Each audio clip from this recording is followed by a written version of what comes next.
Earthmark, your path to economic success. नमस्कार दोस्तों, स्वागत है आप सभी का अर्थमार्क के प्लेटफॉर्म पर। दोस्तों, आज की क्लास आपकी है ओलिगोपोली की सेकंड क्लास। लास्ट क्लास हमने ओलिगोपोली का नॉन कोलिसिव मॉडल हमने कवर किया था। आज की क्लास में कवर करेंगे हम ओलिगोपोली का second part, that is collusive oligopoly. आज हम पढ़ेंगे कोलिसिव ओलिगोपोली का मतलब क्या होता है, कोलिजन कितने टाइप के होते हैं ओलिगोपोली मार्केट में, कोलिसिव ओलिगोपोली के मॉडल्स कौन कौन से होते हैं, सेंट्रलाइज कार्टेल का मतलब क्या है, मार्केट शेयरिंग कार्टेल का मतलब क्या है, प्राइस लीडरशिप क्या होता है, मर्जर, और साथ ही साथ उसके पीवाईक्यू भी हम डिस्कस करेंगे। दोस्तों, जैसा कि आपको पता है कि ओलिगोपोली मार्केट में फर्म्स की संख्या काफ़ी कम होती है। अब फर्म्स जो होते हैं काफ़ी बड़े होते हैं जो पूरे मार्केट को डोमिनेट करते हैं, और साथ ही साथ इस मार्केट में जो फर्म्स है उनके बीच में म्यूचुअल इंटरडिपेंडेंसी देखने को मिलती है। इट मीन्स एक फर्म दूसरे फर्म पे डिपेंडेंट होते हैं। सिंस इस मार्केट में फर्म्स एक दूसरे के ऊपर इंटरडिपेंडेंट है, तो फर्म्स के पास दो चॉइसेस होती है। पहली चॉइस तो ये कि वो म्यूचुअल इंटरडिपेंडेंसी जो है फर्म्स के अंदर उसे इग्नोर करे और वो इंडिपेंडेंटली अपना काम करे, जो हमने लास्ट क्लास में कवर किया था, जिसको हम बोलते हैं नॉन कोलिसिव ओलिगोपोली, जिसके अंदर फर्म्स ये अज्यूम कर चलती है कि हमारी इंटरडिपेंडेंसी दूसरे फर्म्स पर नहीं है और वो इंटरडिपेंडेंटली अपना काम करती है। वही दूसरी तरफ अगर फर्म जान ले कि हमारी इंटरडिपेंडेंसी है फर्म्स को दूसरे फर्म्स के ऊपर, राइवल फर्म्स के ऊपर, और वो उसको समझ के स्टेप्स लेती है और साथ मिलकर काम करती है, तो उसको हम बोलते हैं कोलिसिव ओलिगोपोली।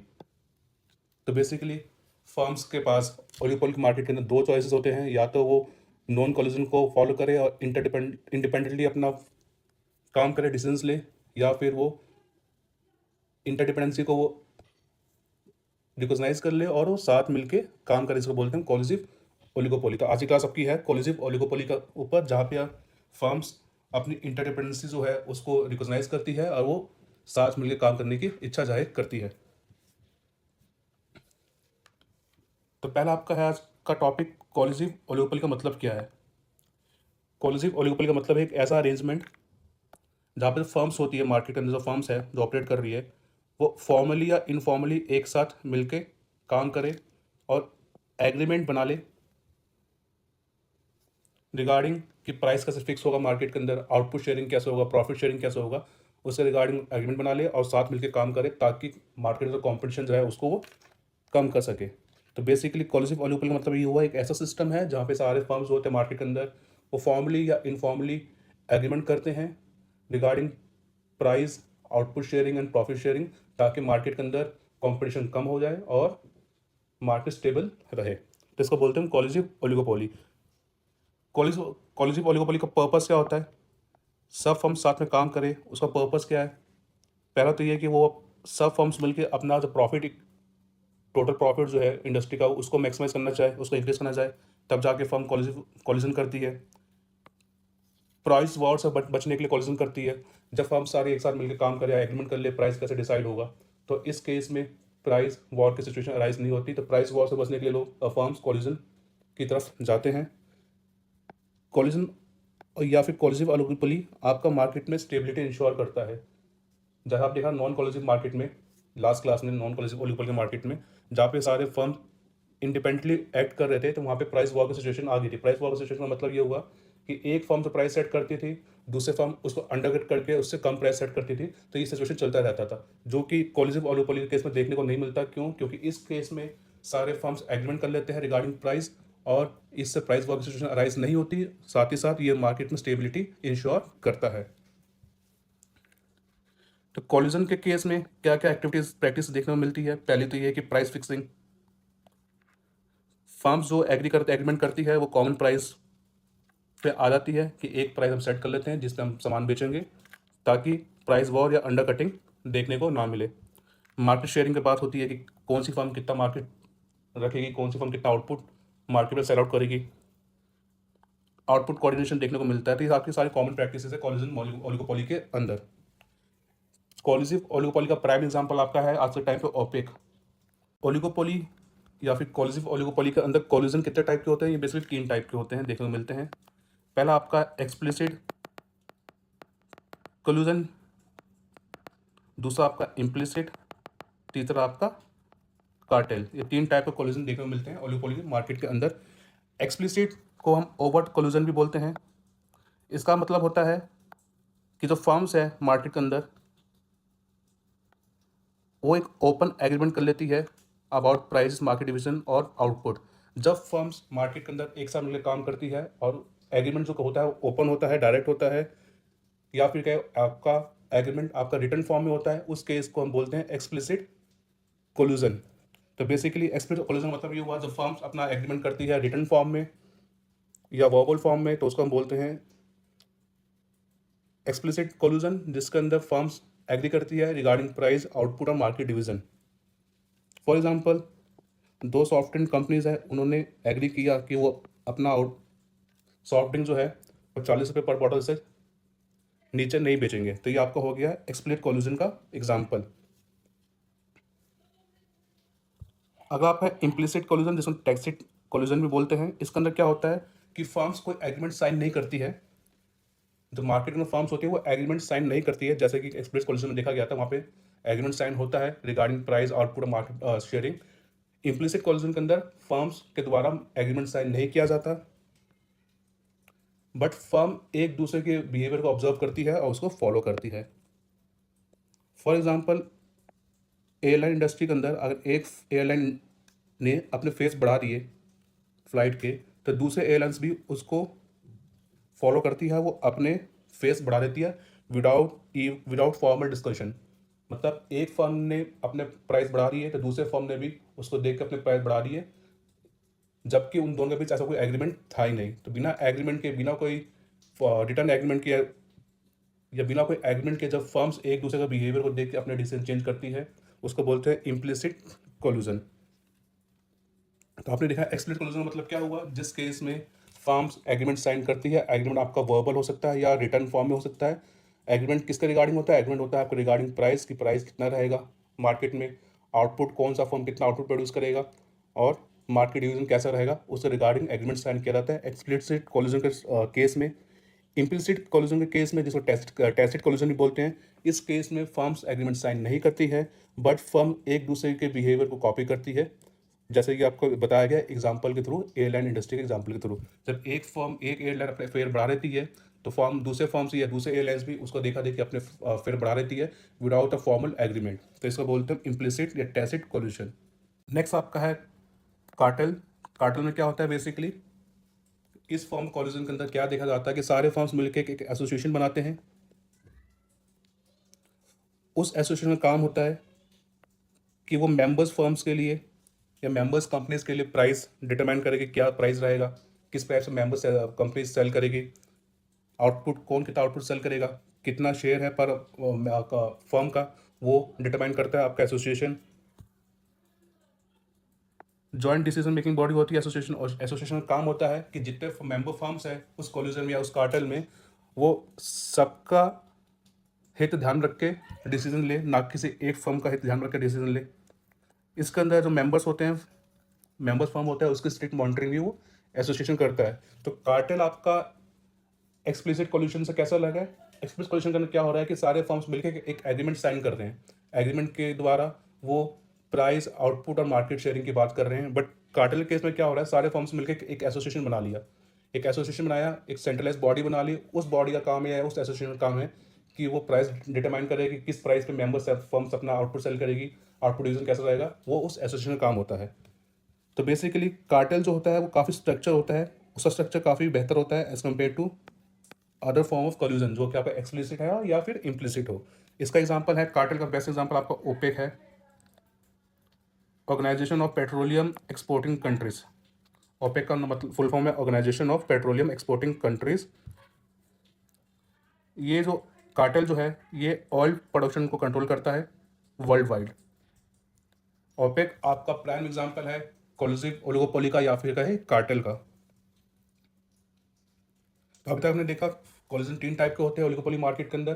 पहला आपका था एक्सप्लिसिट कोलिजन, जिसको हम ओवर्ट कोलिजन भी बोलते हैं, जिसके अंदर फर्म्स एक एग्रीमेंट साइन करती हैं। एग्रीमेंट आपका वर्बल या रिटन फॉर्म किसी भी फॉर्म में हो सकता है। उस एग्रीमेंट के द्वारा फर्म डिसाइड करती है price, output sharing, profit sharing. फिर हमने देखा इम्प्लिसिट या टैसिट कोलिजन, जिसके अंदर फर्म्स कोई एग्रीमेंट साइन नहीं करती बट एक दूसरे के डिसीजन को वो कॉपी पेस्ट करती है। जैसे कि एग्जांपल दिया था आपको एयरलाइन इंडस्ट्री का, एक एयरलाइन ने अपने फेयर बढ़ा दिए तो उसको देखा देखी दूसरे फॉर्म ने दूसरे एयरलाइन ने अपने फेयर बढ़ा दिए विदाउट एनी फॉर्मल एग्रीमेंट।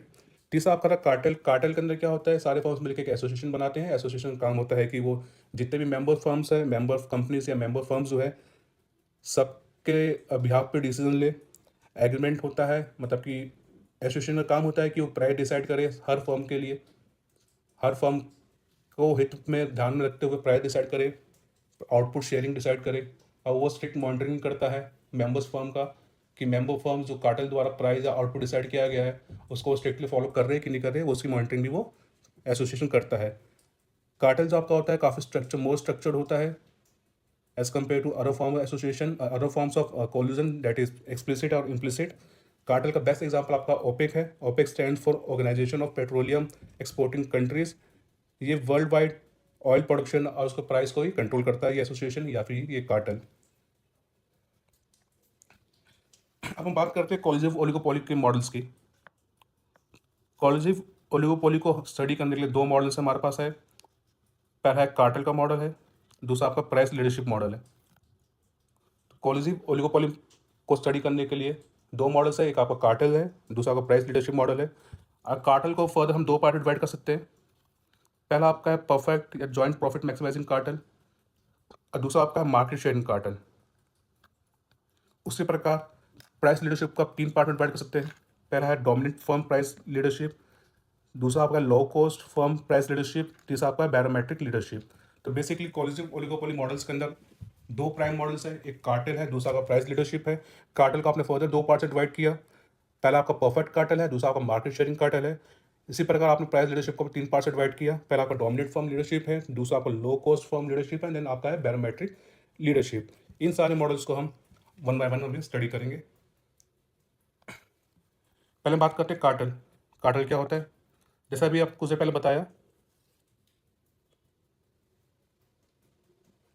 कि कार्टेल मतलब एक एसोसिएशन है फर्म्स के द्वारा बनाया गया, जो एसोसिएशन उन सब फर्म्स के बिहाफ पे price, output, profit sharing decide करता है। यह आपके फॉर्मल कोलिजन होता है। कार्टेल का पर्पस होता है एक सेंट्रलाइज डिसीजन मेकिंग बॉडी बनाना। बेसिकली कार्टेल का पर्पस क्या है, एक ऐसी बॉडी बनाना, एक एसोसिएशन बनाना जो हर फर्म्स के बिहाफ पे, मेंबर फर्म्स के बिहाफ पे डिसीजन ले प्राइस का, आउटपुट का और other strategy to maximise joint profit. Cartel के अंदर जो एसोसिएशन का जो एम होता है या गोल होता है वो होता है जॉइंट प्रॉफिट मैक्सिमाइजेशन। वो एक फर्म के प्रॉफिट मैक्सिमाइजेशन की बात नहीं करता, वो उस कार्टेल के अंदर जितने सारे फर्म्स हैं उन सबके टोटल प्रॉफिट के मैक्सिमाइजेशन की वो बात करता है। कार्टेल को हम परफेक्ट फॉर्म ऑफ कोलिजन भी बोलते हैं। हमने तीन टाइप ऑफ कोलिजन देखे थे, explicit collision, implicit collision, cartel को हम परफेक्ट फॉर्म ऑफ कोलिजन भी बोलते हैं। कार्टेल के फंक्शन क्या होते हैं, पहला कि प्राइस फिक्स करना जिससे जॉइंट प्रॉफिट मैक्सिमाइजेशन हो। जॉइंट प्रॉफिट मैक्सिमाइजेशन मतलब ये हुआ कि जितने मेंबर्स फर्म है कार्टेल के अंदर सबका टोटल प्रॉफिट मैक्सिमाइजेशन की बात करता है कार्टेल, ना कि सिंगल फर्म की मैक्सिमाइजेशन की बात करेगा। तो जॉइंट प्रॉफिट मैक्सिमाइजेशन के लिए वो प्राइस फिक्सिंग की बात करता है। कार्टेल का काम होता है कि मार्केट शेयरिंग करना, कि टोटल आउटपुट जो प्रोड्यूस करेगा कार्टेल यस, तो वो उस टोटल आउटपुट में किस फर्म का कितना मार्केट शेयर होगा वो डिसाइड करना भी कार्टेल का काम होता है। और वो डिसाइड कैसे होता है कि फर्म्स के बीच में बंटवारा कैसे होगा आउटपुट का, उसका अलग तरीके होते हैं। बाय रीजन और टेरिटरी, कि एक फर्म को एक रीजन दे दिया, दूसरे फर्म को दूसरा रीजन दिया, टेरिटरी दे दिया। बाय आउटपुट कोटा, हर फर्म को एक पर्टिकुलर लेवल ऑफ आउटपुट दे दिया कि आप इतना सेल करेंगे। तो ये आपका मेथड हो गया मार्केट शेयरिंग का। तो बेसिकली कार्टेल का फंक्शन यहाँ पे क्या हुआ, प्राइस डिसाइड करना जिससे जॉइंट प्रॉफिट मैक्सिमाइजेशन हो, सारे फर्म्स का टोटल प्रॉफिट। और मार्केट शेयरिंग मतलब कि आउटपुट का जो डिवीजन है अमंग दी फर्म्स वो भी कौन डिसाइड करता है, वो कार्टेल डिसाइड करता है। तो ये था आपके कार्टेल का फंक्शन।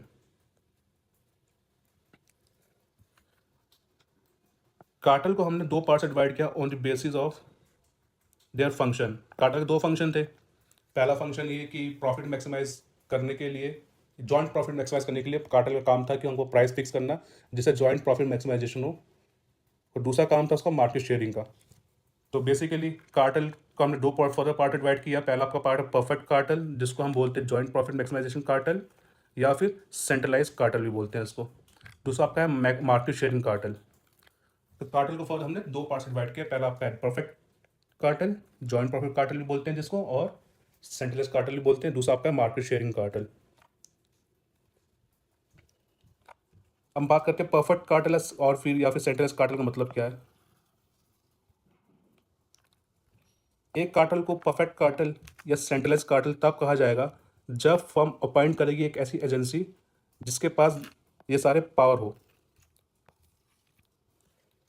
एक कार्टल कार्टल मतलब क्या हुआ, एक एसोसिएशन, सारे फर्म्स के द्वारा क्या बनाया बनाया हुआ एसोसिएशन जो डिसीजन लेता है फर्म्स के बिहाफ पे। उस कार्टल को परफेक्ट कार्टल या सेंट्रलाइज कार्टल तब बोला जाएगा जब उस कार्टल के पास या फर्म्स के द्वारा जब बनाया गया एजेंसी के पास ये नीचे दी गई सारी पावर हो। वो पावर कौन कौन सी है। जब एजेंसी के पास पावर हो कि टोटल कितना आउटपुट प्रोड्यूस होगा वो डिसाइड करने का, किस प्राइस पर आउटपुट सोल्ड होगा मार्केट में वो डिसाइड करने का, हर फर्म का क्या शेयर होगा मार्केट के अंदर वो डिसाइड करने का पावर हो, और प्रॉफिट को कैसे बांटा जाएगा हर फर्म्स के बीच में वो डिसाइड करना पावर हो, तब जाके बोलेंगे आपका कार्टल जो है परफेक्ट कार्टल है। परफेक्ट कार्टल जो बनाया जाता है उसका एम होता है या ऑब्जेक्टिव होता है जॉइंट प्रॉफिट मैक्सिमाइजेशन। जब परफेक्ट कार्टल की बात कर रहे हैं, परफेक्ट कार्टल का जो एम जो है वो होता है कि हम जॉइंट प्रॉफिट मैक्सिमाइजेशन की वो बात करता है, ना कि सिंगल फर्म की प्रॉफिट मैक्सिमाइजेशन की वो बात करेगा। जितने भी फर्म्स है इस कार्टल के अंदर उन सब फर्म्स का टोटल जो प्रॉफिट आ रहा है वो उसकी मैक्सिमाइजेशन की बात करता है आपका सेंट्रलाइज कार्टल या परफेक्ट कार्टल।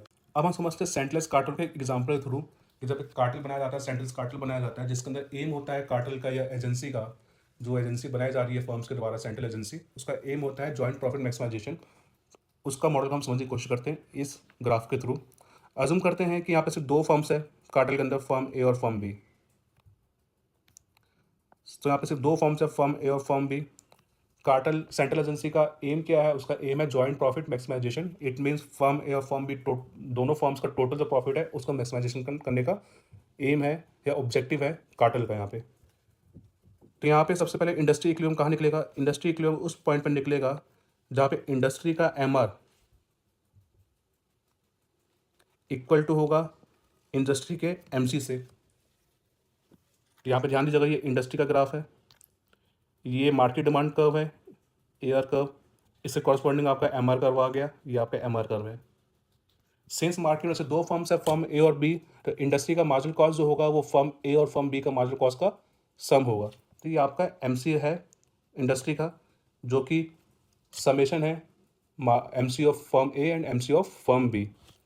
जब इंडस्ट्री का एमआर और इंडस्ट्री का एमसी इंटरसेक्ट करेगा एक दूसरे को, तो उस पॉइंट पे आपको मिलेगा इंडस्ट्री का equal level of output and equal level of price. तो पॉइंट सी पे इंडस्ट्री का एमसी इक्वल टू एमआर है।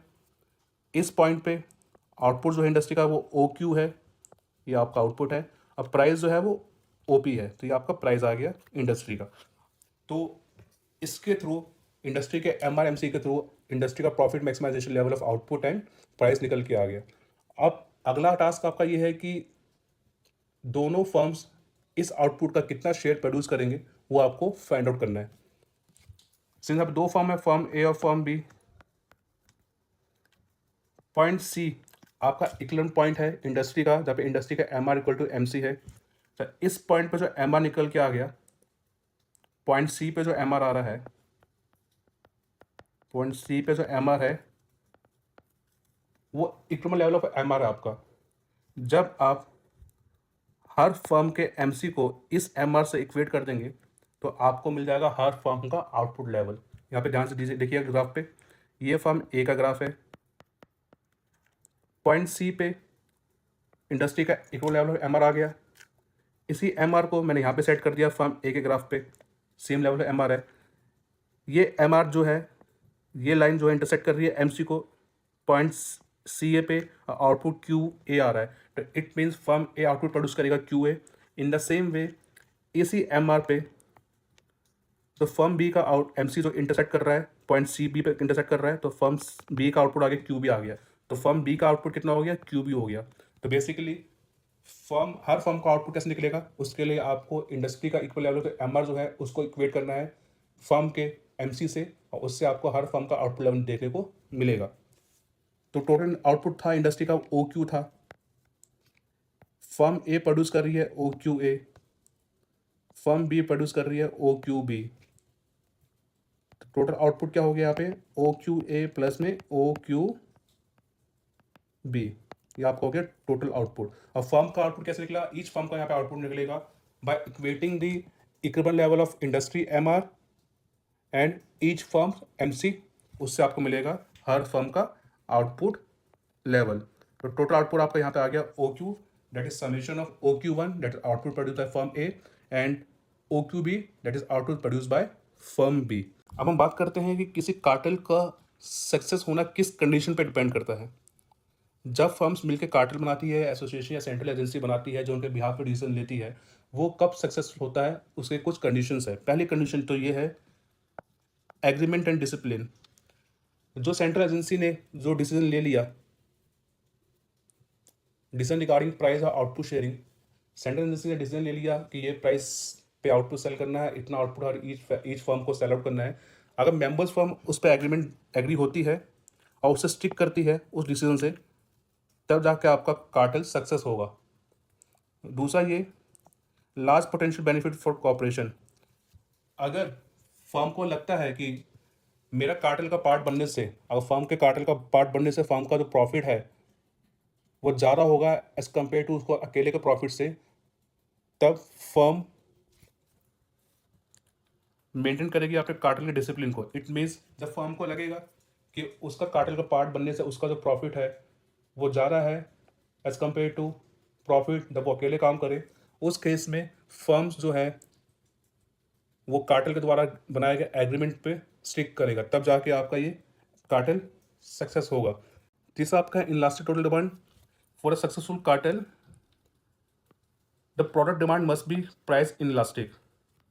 इट मीन्स कार्टेल को सक्सेसफुल बनाने के लिए फर्म्स के द्वारा जो गुड्स बनाए जा रहे हैं उसका डिमांड इनलास्टिक होना चाहिए, प्राइस इनलास्टिक होना चाहिए। इनलास्टिक डिमांड का मतलब क्या होता है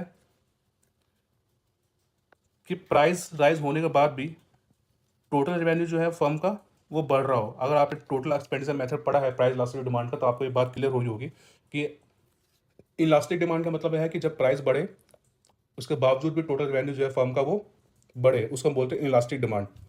तो अगर प्रोडक्ट का डिमांड इन इलास्टिक है मार्केट में, तब जाके आपका कार्टेल सक्सेसफुल होने के चांसेस है। अगर डिमांड आपका इलास्टिक होगा उस केस में आपका कार्टेल सक्सेसफुल नहीं होगा। क्यों कि कार्टेल जब बनाया जाता है फर्म्स के द्वारा, एजेंसी सेंट्रल एजेंसी अपॉइंट की जाती है और वो प्राइस डिसाइड करती है।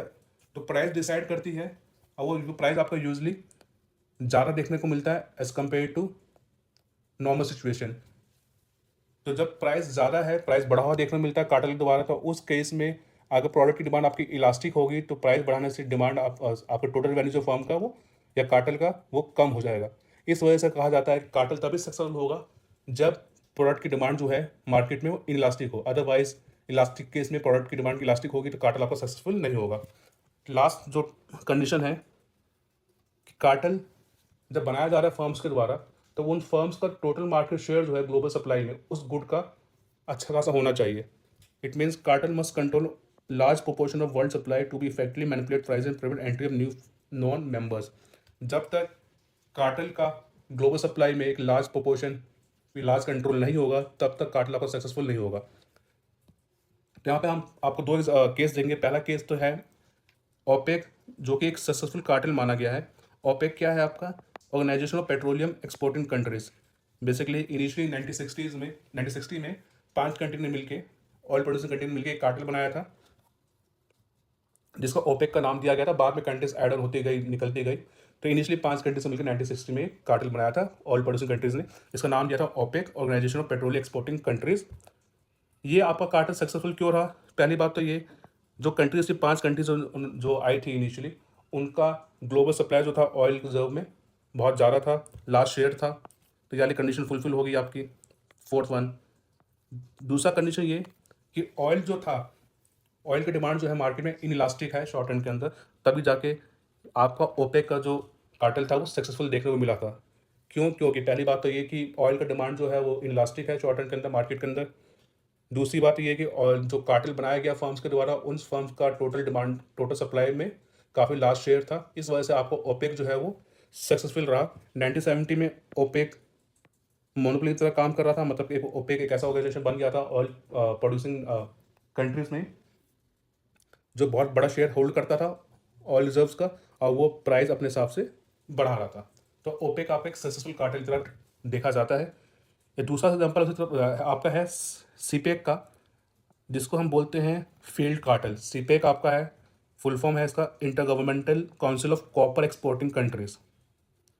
सीपेक बनाया गया था 1967 में, शायद बनाया गया था ये, और 1988 में ये डिसॉल्व भी हो गया था, क्योंकि ये कार्टेल जो है फेल हो गया था। इसके फेल होने की वजह क्या थी? पहली बात तो ये, इस कार्टेल के अंदर कॉपर प्रोड्यूसिंग, कॉपर एक्सपोर्टिंग जो नेशन थी वो आई थी। कॉपर की डिमांड जो मार्केट में वो इलास्टिक है, क्यों? क्योंकि कॉपर के सब्सिट्यूट अवेलेबल है मार्केट के अंदर। सीपेक के अंदर जो कंट्रीज या नेशन जो आई थी, या जो फर्म्स जो आई थी, उसका कंट्रोल जो है लिमिटेड कंट्रोल है टोटल आउटपुट में। इस वजह से ये जो आपका सीपेक जो है एज अ कार्टेल फेल हुआ था। तो यहाँ से दो चीज़ें निकल के सामने आई कि कार्टेल को सक्सेसफुल बनाने के लिए आपकी गुड्स की डिमांड जो है, प्रोडक्ट की डिमांड जो है इनइलास्टिक होनी चाहिए। दूसरी बात ये, जो फर्म्स है जो कार्टेल मिलकर बना रही है, उन फर्म्स का टोटल मार्केट में जो शेयर है उस गुड का काफ़ी बड़ा होना चाहिए, अदरवाइज आपका कार्टेल सक्सेसफुल नहीं होगा, जो कि आपको ओपेक और सीपेक के एग्जांपल से क्लियर हो गया होगा। ओपेक के केस में ऑयल प्रोड्यूसिंग नेशन सामने आई थी जिन्होंने कार्टेल बनाया था। उन नेशन का ऑयल रिजर्व्स में काफ़ी बड़ा शेयर था, और ऑयल का साथ ही साथ जो मार्केट डिमांड जो है इनइलास्टिक है, तो इस वजह से आपका ओपेक जो है सक्सेसफुल रहा। वही दूसरी तरफ सीपेक, जिसमें कॉपर प्रोडक्ट की बात की गई, तो इस सीपेक ऑफ फेल हो गया था। क्यों? क्योंकि इसमें जो कॉपर की बात की गई थी, कॉपर का जो है डिमांड जो इलास्टिक है, इट मीन्स इसके जो सब्सिट्यूट अवेलेबल है मार्केट के अंदर। दूसरी बात ये कि सीपेक जो नेशन मिलकर बनाया था कार्टेल, उन नेशंस का टोटल जो मार्केट सप्लाई था कॉपर का, उससे बहुत ही कम हिस्सा था। इस वजह से आपका सीपेक आपका फेल रहा। तो ये था आपका कार्टेल की कंडीशन फॉर सक्सेसफुल, और आपने एग्जाम्पल जो देखे कार्टेल्स के, ओपेक और सीपेक के, जो सक्सेस और फेलियर को दर्शाते हैं कार्टेल्स के। अब हम बात करते हैं मार्केट शेयरिंग कार्टेल का। जैसा हमने देखा था ओलिगोपोली मॉडल को स्टडी करने के लिए दो मॉडल्स है, कार्टेल और प्राइस लीडरशिप। कार्टेल को हमने फर्दर दो पार्ट से डिवाइड किया। पहला पार्ट था आपका, कार्टेल को हमने दो पार्ट में डिवाइड किया था। पहला था आपका परफेक्ट कार्टेल, जिसको हम जॉइंट प्रॉफिट कार्ड मैक्सिमाइजेशन भी बोलते हैं, जॉइंट प्रॉफिट मैक्सिमाइजिंग कार्टेल, या फिर सेंट्रलाइज कार्टेल भी बोला जाता है इसको। और दूसरा आपका है मार्केट शेयरिंग कार्टेल। तो कार्टेल हमने वैसे दो पार्ट से डिवाइड किया था, perfect cartel and market sharing cartel. Perfect cartel हम देख चुके हैं, जिसके अंदर हमने बात की थी जॉइंट प्रॉफिट मैक्सिमाइजेशन की by cartel through central agency. अब हम बात करते हैं market sharing cartel. Market sharing cartel centralise cartel से अलग कैसे, पहले वो देख लेते हैं। सेंट्रलाइज कार्टेल या परफेक्ट कार्टेल के अंदर जो कार्टेल का एम होता है, वो एम होता है उसका जॉइंट प्रॉफिट मैक्सिमाइजेशन, जो हमने अभी लास्ट स्लाइड में देखा कुछ स्लाइड्स पहले। But in case of market sharing cartel, market sharing cartel के अंदर कार्टेल का एम होता है मार्केट में आउटपुट को शेयर करना अमंग दी फर्म्स। तो यहाँ पे बेसिकली दो तरीके होते हैं शेयरिंग द मार्केट। पहला आपका है नॉन प्राइस कंपटीशन, दूसरा आपका कोटा सिस्टम। जहाँ समझिएगा, कार्टेल को हमने दो फर्दर पार्ट में डिवाइड किया, परफेक्ट कार्टेल या centralise cartel and market sharing cartel. Centralise cartel या परफेक्ट कार्टेल के अंदर फर्म कार्टेल का एम होता है, ऑब्जेक्टिव होता है जॉइंट प्रॉफिट मैक्सिमाइजेशन। वही दूसरी तरफ in the case of market sharing cartel, cartel का एम होता है the sharing of market, market को शेयर करना among the firms. Market sharing यहाँ पर दो तरीके हैं, दो मेथड्स है। पहला आपका नॉन प्राइस कंपटीशन, देन आपका है quota system. Non price competition, market share करने दो तरीके हैं। कार्टेल के अंदर मार्केट शेयर करने के दो तरीके हैं, पहले नॉन प्राइस कंपटीशन, दूसरा आपका quota system. Non price competition का मतलब हुआ एक ऐसा अरेंजमेंट फर्म्स के अंदर अमंग द फर्म्स जिसके अंदर फर्म्स को बोला जाता है कि आपको अपने प्रोडक्ट जो है एक फिक्स प्राइस पे बेचने हैं, वो प्राइस तय किया जाता है कार्टेल द्वारा। सो नॉन प्राइस कंपटीशन के अंदर कार्टेल एक प्राइस सेट कर रही है जिसे हम यूनिफॉर्म प्राइस या कार्टेल प्राइस बोलते हैं। वो प्राइस सेलेक्ट करने के बाद कार्टेल बोलती है, एजेंसी बोलती है अपने फर्म्स मेंबर फर्म्स को कि आपको इसी प्राइस पे अपने प्रोडक्ट्स बेचने हैं, आप इससे कम दाम पे अपने प्रोडक्ट्स नहीं बेच सकते मार्केट के अंदर। बट फर्म्स को मेंबर फर्म को ये छूट है कि वो अपने टोटल सेल्स बढ़ा सकती है मार्केट के अंदर through non price competition. Non price competition मतलब यहाँ पे हुआ कि प्राइस के अलावा आप अदर फैक्टर्स जो है जो सेल्स को इम्पैक्ट करते हैं, आप उसका यूज़ करके अपना सेल्स या अपना शेयर मार्केट में बढ़ा सकते हैं। अदर फैक्टर्स के अदर तरीके कौन से हैं प्राइस के अलावा अपने सेल बढ़ाने के फर्म्स के पास? वो है एडवर्टाइजिंग, प्रोडक्ट डिजाइन में चेंज करना, इनोवेशन करना, बेटर क्वालिटी प्रोवाइड करना कस्टमर को, ब्रांड इमेज। ये सारा तरीका आपके नॉन प्राइस कंपटीशन के अंदर आ गए। इन तरीकों का यूज़ करके फर्म्स अपने सेल्स को बढ़ा सकते हैं मार्केट में। तो basically non price competition in the case of market sharing cartel के अंदर क्या हो रहा है कि कार्टेल ने प्राइस सेट कर दिया अपने सारे फर्म्स के लिए कि आपका इसी फिक्स प्राइस पे इसी या फिर इसी यूनिफॉर्म प्राइस पे अपने आउटपुट सेल करने हैं। बट फर्म को अलाउ है कि वो compete कर सकती है in non price way. In non price way मतलब apart from price firms other factors use करके अदर फैक्टर्स का यूज करके अपने कंपटीशन कर सकती है आपस में। और अदर फैक्टर्स क्या क्या हो सकते हैं? Advertising, better quality packaging, brand image, product design, ये सारा का अदर फैक्टर्स आ गए जो सेल्स को इम्पैक्ट करती है। तो नॉन प्राइस मतलब प्राइस के अलावा जो फैक्टर्स होते हैं, अदर फैक्टर्स जो सेल्स को इम्पैक्ट करते हैं, आपको नॉन प्राइस के अंदर आ जाते हैं। तो इस केस में क्या हो रहा है, कार्टेल एक प्राइस सेट कर रही है अपने मेंबर्स फर्म के लिए और उनको बोला जा रहा है कि आप इसी प्राइस पे अपने प्रोडक्ट सेल करेंगे, बट आप आपस में कंपटीशन कर सकते हैं through non price ways. Non price ways means advertising, product design, brand image and better quality of packaging. ये आपके हो गए सारे नॉन प्राइस वेज। तो यहाँ पे क्या देखा जाता है? Competition among the firm on the basis of non price factors. Competition देखा जा रहा है फर्म्स के द्वारा non price factors like quality, design, advertising, brand image. Example तौर पे कोक और पेप्सी मान लीजिए कार्टेल का हिस्सा है। कार्टेल ने डिसाइड किया कि आपको 40 रुपये में अपना प्रोडक्ट बेचना है, आप 40 से कम रुपए में अपना प्रोडक्ट मार्केट में नहीं बेच सकते। तो कोक और पेप्सी के पास प्राइस तो फिक्स हो गया 40 रुपये। अब उसको अपने सेल्स को बढ़ाने के लिए मार्केट में उसका अलग तरीके हैं जो कि है non price base lies advertising और प्रमोशन। तो एडवर्टाइजिंग और प्रमोशन के थ्रू वो अपने सेल्स को बढ़ा सकती है, बट उसको अपना प्राइस 40 से रखना पड़ेगा, 40 से कम प्राइस अपना नहीं कर सकती। तो ये था आपका नॉन प्राइस कंपटीशन जिसके अंदर मार्केट को जो शेयरिंग हो रही है among the firms, among the member firms in the cartel on the basis of non-price factors. Once the price is decided by the cartel or central agency, the firm has to take this price to sell their outputs and they are allowed to compete in non-price ways. Non-price ways means apart from price, firms are allowed to use factors apart from price to increase their sales. These factors are advertising, product design, innovation, brand image, better quality and packaging. तो ये था आपका non price competition. अब बात ये होती है कि आपने बोला कि कार्टेल एक प्राइस डिसाइड करता है और वो प्राइस दिया जाता है सारे फर्म्स को अपने आउटपुट बेचने के लिए। वो प्राइस डिटरमाइन होता कैसे कार्टेल के द्वारा? तो जो प्राइस डिसाइड किया जाता है वो होता है bargaining through among the firms. क्या होता है, एक कार्टेल के अंदर काफ़ी सारे फर्म्स हैं। लो कॉस्ट फर्म है, मान लीजिए लो कॉस्ट फर्म का मतलब है कि जिसका ऑपरेशन कॉस्ट कम है, जिसका प्रोडक्शन कॉस्ट कम है एज कम्पेयर टू दूसरे फर्म्स, वो चाहेगी कि वो उसका प्राइस कम रहे ताकि उसका माल मार्केट में ज़्यादा बिके। हाई कॉस्ट जो फर्म है वो चाहे कि प्राइस ज़्यादा रहे ताकि उसका मार्जिनल कॉस्ट कवर हो सके। तो बेसिकली फर्म्स हैं, कुछ लो कॉस्ट फर्म है जो चाहे कि प्राइस कम रहे ताकि उनका मार्केट में माल ज़्यादा बिके कम प्राइस पे, और दूसरी फर्म्स चाहे कि हाई कॉस्ट वाली की प्राइस ज़्यादा रहे ताकि वो अपना कॉस्ट और प्रोडक्शन कवर कर सके जितना ज़्यादा हो सके। तो बेसिकली प्राइस हर फर्म का अलग अलग प्राइस होगा। और कार्टेल काम यहाँ पे सेंट्रल एजेंसी का यहाँ पे काम क्या होगा? आफ्टर नेगोशिएशन करने के बाद वो ऐसा कि यूनिफॉर्म प्राइस डिसाइड करे जिससे हर फर्म का जो है प्रॉफिट इंश्योर हो सके। एक बार ध्यान समझिएगा, कार्टेल ने एजेंसी से बनाई गई है, सेंट्रल एजेंसी बनाई गई कार्टेल के द्वारा। वो हर फर्म का जो प्राइस आती है उसको वो स्टडी करेगी और एक ऐसा प्राइस डिसाइड करेगी यूनिफॉर्म प्राइस डिसाइड करेगी आफ्टर नेगोशिएशन और बार्गेनिंग, जो हर फर्म का प्रॉफिट इंश्योर करे। तो ये काम होगा मैं यहाँ पे सेंट्रल एजेंसी का प्राइस डिसाइड करना इस तरीके से। अब इस केस में नॉन प्राइस कॉम्पिटिशन केस में क्या प्रॉब्लम देखने को मिल सकती है? पहला आपका स्टेबिलिटी कंडीशन, जो कहता है कि इस नॉन प्राइस कॉम्पिटिशन के अंदर जो स्टेबिलिटी है इस मॉडल की, वो डिपेंड करती है cost condition of member firm कि कॉस्ट कंडीशन कैसी है मेंबर्स फर्म्स की, उस पर डिपेंड करता है स्टेबल ये मॉडल कितना स्टेबल रहेगा या नहीं रहेगा।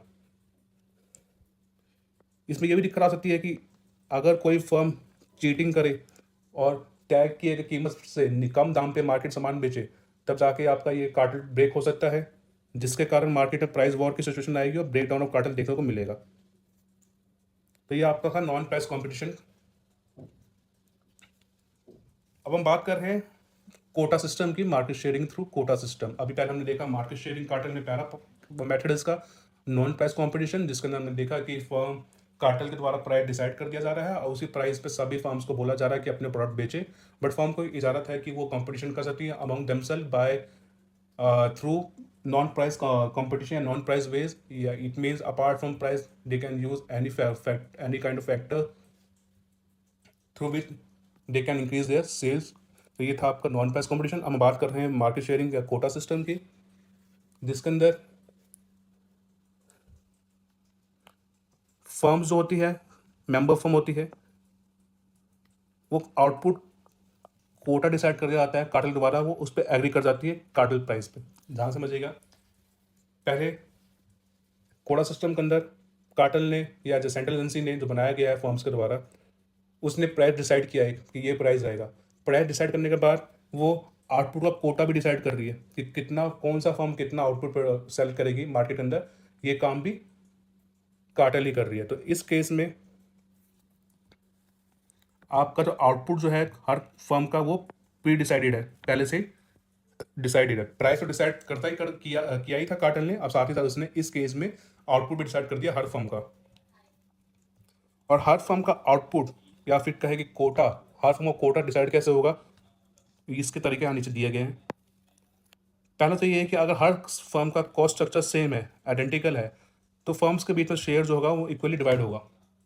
अगर हर फर्म का कॉस्ट स्ट्रक्चर आइडेंटिकल है, सेम है, तो फर्म्स के बीच में मार्केट वो इक्वली डिवाइड होगा। अगर कॉस्ट स्ट्रक्चर अलग अलग है फर्म्स का, तो मार्केट शेयर तो डिसाइड होगा among the firms through bargaining से डिसाइड होगा। तो कॉमन क्राइटेरिया कौन सा है डिसाइड करने का कोटा? पहला है पास्ट पीरियड सेल्स। फर्म्स का पास्ट पीरियड सेल देखा जाएगा, जिस फर्म का पास्ट सेल्स ज़्यादा होगा उसको ज़्यादा कोटा दिया जाएगा, जिसका कम होगा उसको कम कोटा दिया जाएगा। प्रोडक्टिव कैपेसिटी, जिस फर्म के पास प्रोडक्शन की कैपेसिटी ज़्यादा होगी उसको ज़्यादा सेल्स ज़्यादा कोटा अलॉट होगा, जिसका कम होगी उसको कम कोटा अलॉट होगा। जियोग्राफिकल एलोकेशन, फर्म्स को डिवाइड कर दिया जाएगा रीजन वाइज कि नॉर्थ में ये फर्म ऑपरेट करेगी, साउथ में ये फर्म ऑपरेट करेगी, इस तरह से। तो ये आपका तरीके थे कोटा डिसाइड करने का।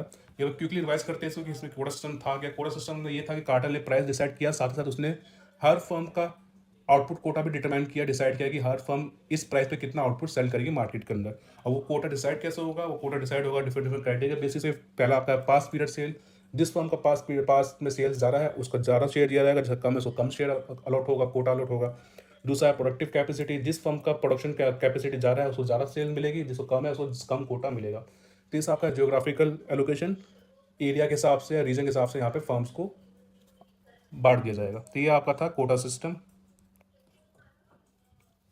इस कोटा सिस्टम के फीचर्स क्या है? इसमें क्या हो रहा है कि कार्टेल जो है वो प्राइस और आउटपुट दोनों फिक्स कर रही है हर फर्म के लिए। तो यहाँ पे कंपटीशन कम देखने मिल रहा है as compared to non price competition. इस केस में स्टेबिलिटी ज़्यादा है as compared to non price competition. क्योंकि इस केस में प्राइस और आउटपुट दोनों डिटरमाइन कर दिए गए हैं कार्टेल द्वारा ही। इस केस में बार्गेनिंग पावर बहुत बड़ा रोल प्ले करती है, फर्म्स की बार्गेनिंग पावर, कि फर्म को कोटा एलोकेट कितना होगा वो डिपेंड करता है फर्म की बार्गेनिंग पावर के ऊपर भी। तो ये इसके थे फीचर्स कोटा सिस्टम के। इसमें क्या प्रॉब्लम देखने को मिल सकती है कोटा सिस्टम वाले मेथड में? फर्म्स चीटिंग कर सकती है by selling more than their quota. जितना कोटा अलोकेट किया गया फर्म को उससे ज़्यादा वो सेल कर सकती है, चीटिंग कर सकती है। अगर कोटा का जो एलोकेशन है वो अनफेयर हुआ तो फर्म्स के बीच में डिससेटिस्फैक्शन पैदा होगी, जिससे कार्टेल में इंस्टेबिलिटी या कार्टेल टूटने की खतरा पैदा होगा। चेंज इन डिमांड और cost make quota agreement difficult to sustain.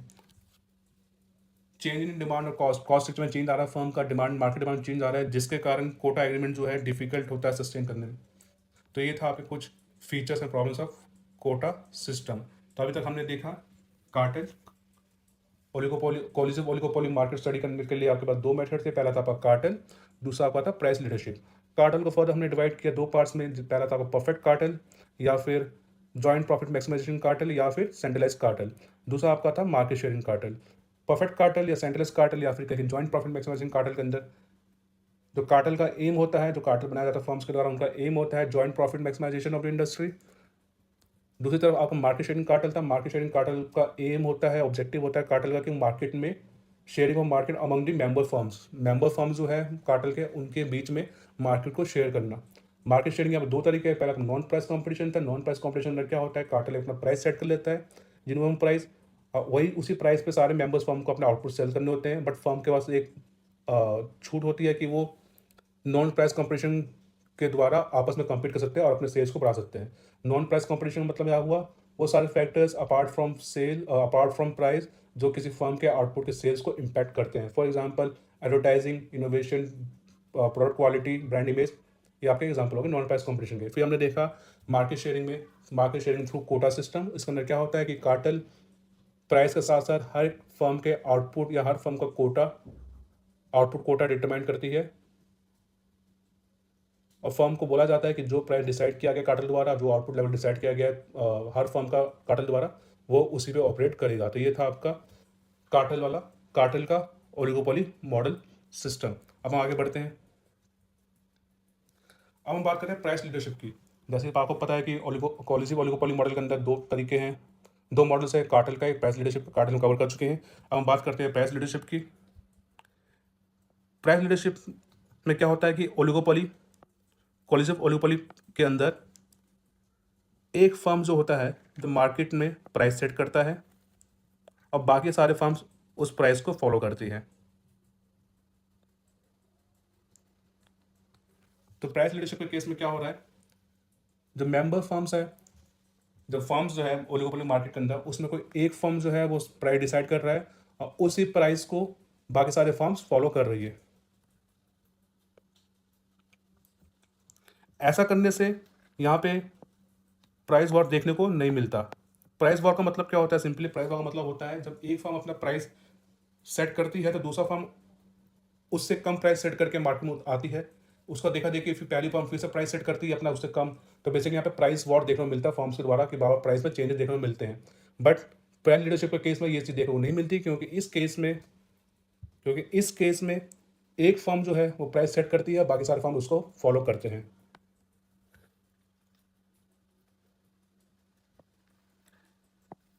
This is a form of tacit collusion. It means ये इम्प्लिसिट कोल्यूजन का पार्ट है प्राइस लीडरशिप, जिसके अंदर एक फॉर्मल या रिटर्न एग्रीमेंट ऐसा कुछ नहीं होता। यहाँ पे जो भी चीज़ें प्राइस डिसाइड कर रहा है एक फर्म और दूसरे फर्म से फॉलो कर रहे हैं, या ऐसा कोई रिटर्न में नहीं होता। अब हम बात करते हैं प्राइस लीडरशिप वर्क कैसे करता है। पहली बात तो है हम लीडर इमर्ज होता है कि मार्केट के अंदर फर्म्स है, उसमें लीडर फर्म कौन सा बनेगा। लीडर फर्म यूजली वो फर्म होता है या तो सबसे जो बड़ी फर्म है मार्केट में उसको लीडर फर्म बोल दिया जाता है, या फिर वो फर्म लीडर बनता है जो मोस्ट एफिशिएंट होता है, जिसका cost of production per unit कम होता है, या फिर वो फर्म लीडर बनता है जो ट्रस्टेड वन होता है, जिसमें ज़्यादा भरोसा होता है बाकी फर्म्स को, तो वो लीडर फर्म बनता है। फिर leader firm price set decide करता है based on the cost and demand condition. जब लीडर फर्म के द्वारा प्राइस डिसाइड हो जाता है तो दूसरे फर्म्स जो है, अदर फर्म्स जो फॉलोअर है, उसको सेम प्राइस को वो अडॉप्ट करते हैं। ऐसा करने से मार्केट में अंडर कटिंग नहीं होती प्राइस की और प्रॉफिट देखने को मिलता है प्राइस में मार्केट में। ये इंश्योर करता है मार्केट में स्टेबिलिटी। अगर सभी फर्म्स मिल के लीडर फर्म के द्वारा अगर प्राइस को अडॉप्ट कर लेती है, एक्सेप्ट कर लेती है, तो उस केस में मार्केट के अंदर स्टेबिलिटी देखने को मिलती है और प्राइस वॉर या अंडर कटिंग देखने को नहीं मिलती, और जो इंश्योर करता है इंडस्ट्री का प्रॉफिट भी। तो प्राइस लीडरशिप आपके तीन टाइप के होते हैं। पहला आपका डोमिनेंट फर्म प्राइस लीडरशिप। इसके अंदर क्या होता है, वो फर्म लीडर फर्म बनता है जिसका मार्केट में सबसे ज़्यादा शेयर है, डोमिनेंट फर्म प्राइस लीडरशिप के केस में वो फर्म लीडर फर्म बनता है जिसका मार्केट में सबसे ज़्यादा शेयर है। आफ्टर डिसाइडिंग लीडर फर्म, वो फर्म फिर प्राइस डिसाइड करेगा और बाकी सारे फर्म अपना उसको फॉलो करेंगे और उससे प्राइस एक्सेप्ट करके अपने गुड्स उसी प्राइस से बेचेंगे। लो कॉस्ट प्राइस लीडरशिप, इस केस में क्या होता है, वो फर्म लीडर फर्म बनता है जिसका कॉस्ट ऑफ प्रोडक्शन सबसे ज़्यादा कम होता है। The firm with lowest production cost set a price that gives its profit. Low cost firm price leadership case में वो फर्म लीडर फर्म बनता है जिसका कॉस्ट ऑफ प्रोडक्शन या सबसे कम होता है, वो प्राइस सेट करता है और बाकी फर्म उसको फॉलो करते हैं, उसके द्वारा प्राइस सेट किए गए प्राइस को वो एक्सेप्ट करते हैं और उसी को ऑपरेट करते हैं। तो आप कहोगे low cost for price leadership firm. आपका है बैरोमेट्रिक प्राइस लीडरशिप। इस केस में क्या होता है कि कोई एक सिंगल फर्म ऐसा निकल के नहीं आता मार्केट में जो लार्ज हो, या ऐसा कोई सिंगल फर्म निकल के नहीं आ रहा है जिसका लोएस्ट कॉस्ट प्रोडक्शन कॉस्ट हो। इस केस में क्या होता है, उस फर्म को लीडर अज्यूम किया जाता है जिसका मार्केट जजमेंट काफ़ी बेहतर होता है, जिसको हम बैरोमीटर बोलते हैं। तब इसका नाम बैरोमेट्रिक प्राइस लीडरशिप बोला गया है। ये तब देखने को मिलता है जब मार्केट के अंदर जो फर्म्स है उसमें कोई ऐसा कोई लार्ज फर्म उभर के नहीं आ रहा सामने, या फिर ऐसा कोई फर्म नहीं है जिसका प्रोडक्शन कॉस्ट सबसे कम है। इस केस में उस फर्म को लीडर फर्म बोला जाता है जिसका मार्केट जजमेंट ज़्यादा काफ़ी अच्छा होता है, जो प्राइस चेंज को सबसे पहले प्रिडिक्ट कर लेता है। अदर फर्म दूसरे फर्म से फॉलो करते हैं, trusting its ability to read demand and cost changes. Other firm इसको फॉलो इसलिए कर रहे हैं क्योंकि ये फर्म मोस्ट ट्रस्टेड है, इसकी जजमेंट, इस फर्म की जजमेंट काफ़ी अच्छी है। ये फर्म पहले ही डिमांड कॉस्ट चेंजेस को प्रेडिक्ट कर लेती है, इस वजह से बाकी फर्म इस फर्म को फॉलो करते हैं और इस फर्म के द्वारा जो प्राइस सेट किया जाता है उस प्राइस को बाकी सारे यहाँ पे फॉलो करते हैं। तो ये था आपका बैरोमेट्रिक प्राइस लीडरशिप। तो हमने प्राइस लीडरशिप में हम 3 चीज़ें देखी।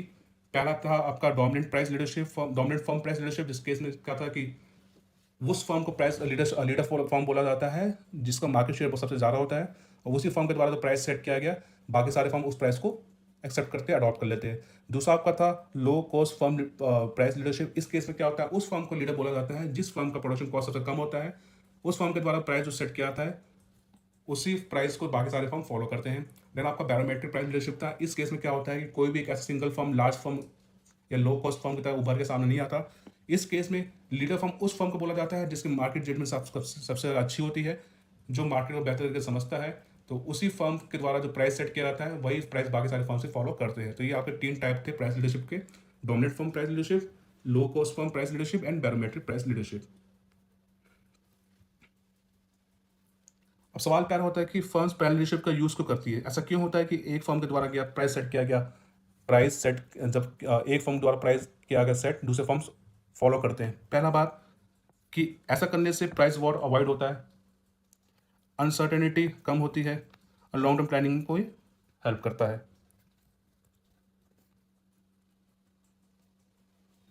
अब हम बात करते हैं मर्जर की। मर्जर का सिंपल मतलब है जब दो या दो से ज़्यादा फर्म्स मिलके एक सिंगल फर्म बन जाए, उसको हम बोलते हैं मर्जर।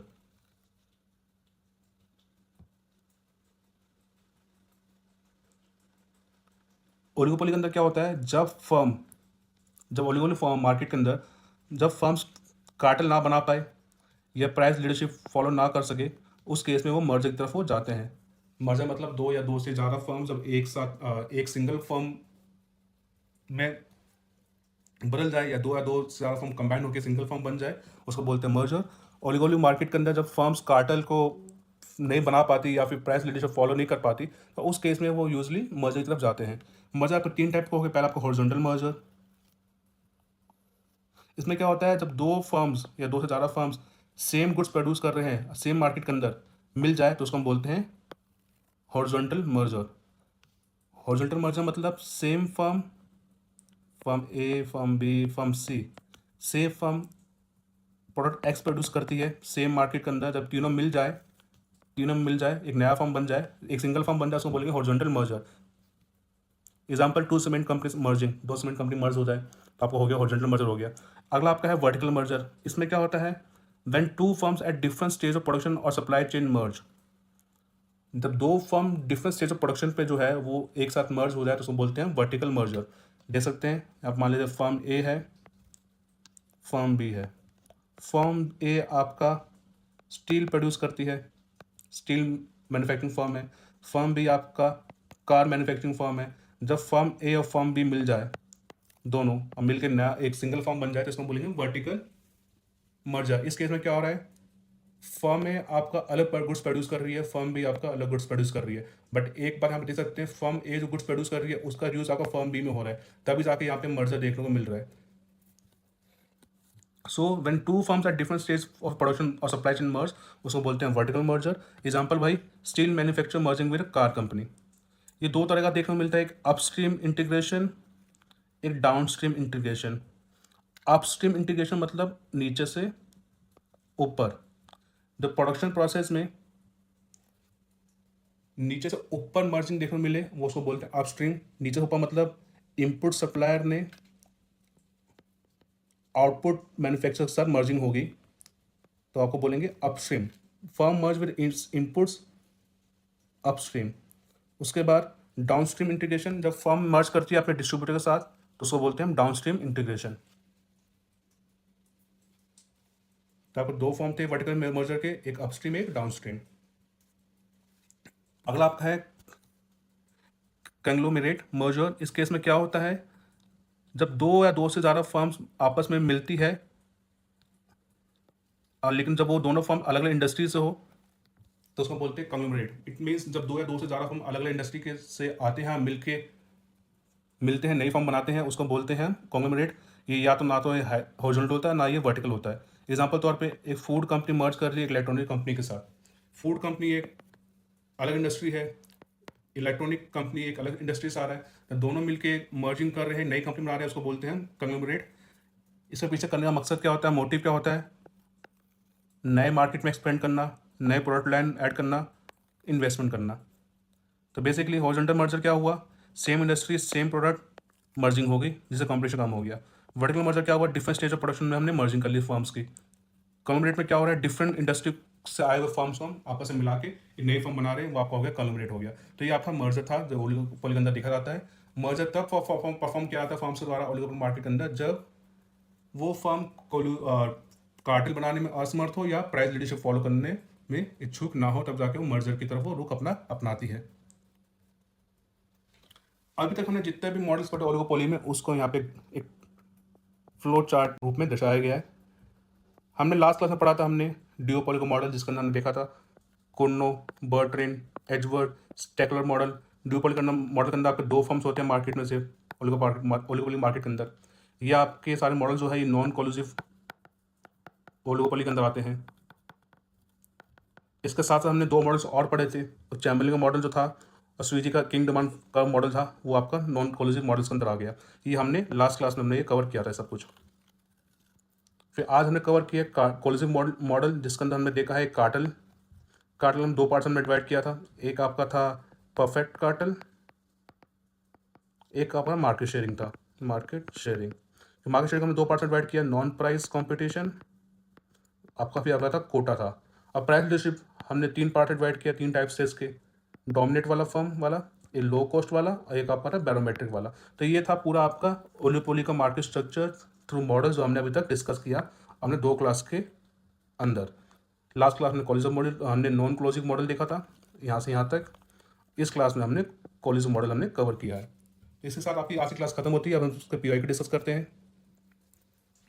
पहला क्वेश्चन मेजर फॉलोइंग है, किंग डिमांड कर्व देखने को मिला तो आपका स्वीजी के मॉडल में जो प्राइस रिजिडिटी को एक्सप्लेन करता था, तो 1 का सी हो गया।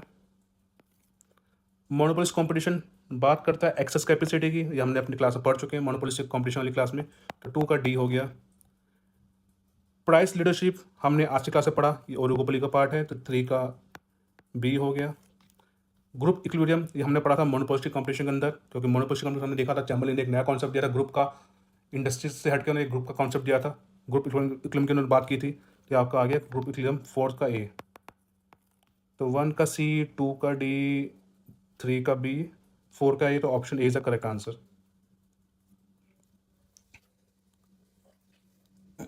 एक कार्टेल डिजाइन टू, ये फिल इन द ब्लैंक्स है। कार्टेल डिजाइन किया जाता है क्यों, पहला तो उसका मोटिव होता है प्राइस को बढ़ाना, साथ से साथ वो अपने आउटपुट को रिस्ट्रिक्ट करना। तो इसका आंसर हो गया option C, cartel design to restrict output and raise prices. तो आपका हो गया option C is the correct answer. अगला है कोल्यूजन को टैसिट कब बोला जाता है। टैसिट कोल्यूजन का मतलब हुआ जब फर्म्स एग्रीमेंट साइन नहीं करती लेकिन उसके बावजूद भी वो एक दूसरे के डिसीजन को ऑब्जर्व करके उनको फॉलो करती है, तो वो आपका टैसिट कोल्यूजन में आता है, जिसको हम इम्प्लिसिट कोल्यूजन भी बोलते हैं। इम्प्लिसिट कोल्यूजन भी इसको हम बोलते हैं।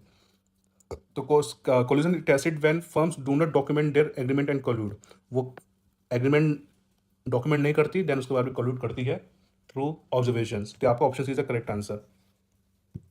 The extreme case of non price competition in an oligopoly is formation of cartel.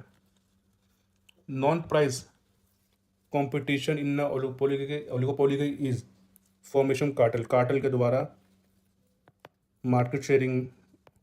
कार्टेल के अंदर दो पार्ट्स, परफेक्ट कार्टेल और आपका market sharing. Market sharing cartel. Market sharing cartel आपको दो पार्ट का नॉन प्राइस कंपटीशन और आपका quota system. The extreme case जो नॉन प्राइस कंपटीशन जो एक्सट्रीम केस है ओलिगोपोली का, वो है फॉर्मेशन कार्टेल। कार्टेल का है, तो आपका हो गया option C is the correct answer.